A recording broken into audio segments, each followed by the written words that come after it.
So now that we've worked to identify some of your negative core beliefs, cognitive distortions, and other generally unhelpful thinking patterns, we're going to explore how we can change these. So in CBT, we use some techniques called cognitive reframing, restructuring, cognitive challenging.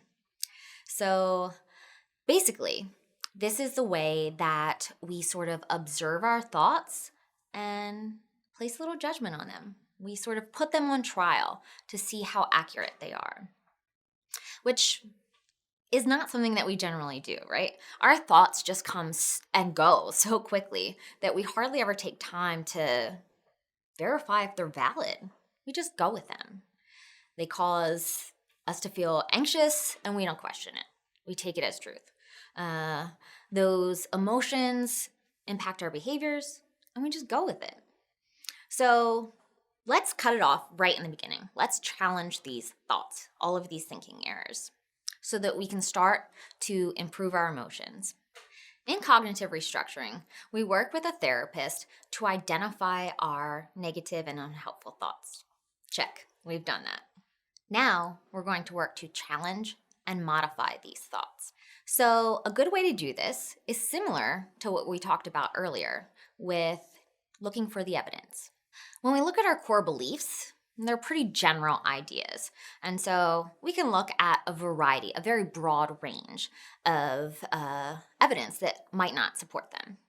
When we talk more about cognitive distortions, sometimes it can be helpful to really ask specific questions that help us determine if this is true, if it's distorted, or if there's a better way to think about these things. So a great technique that we can use within this cognitive restructuring process is to use Socratic questioning. So Socratic questioning basically says we are putting our thoughts on trial. We're going to look at all the evidence and then make a decision. So in Socratic questioning, we want to identify what thought we want to put on trial. So for instance, it could be, I am really an awkward person. Let's put that thought on trial. Now we're going to ask ourselves a few questions. And let's be honest, it can be really helpful to have someone else in this process. So you can use this with your therapist or even a loved one. So again, we're going to look at what is the evidence for and against this. So really awkward. The evidence for might be that I embarrassed myself the other day. People were laughing at me. The evidence against might be that, you know what, I have a good amount of friends, so I'm probably not that awkward or they wouldn't hang out with me. So some additional questions that we could ask ourselves are, am I basing this thought on just feelings or am I basing it on facts? It's a kind of another way to just ask, to look for the evidence. How true, how valid is this? We can also ask ourselves if maybe we're not seeing something exactly right. Maybe we're engaging in all or nothing thinking. We can ask ourselves, what am I missing here? Is this a little more gray area than I originally realized?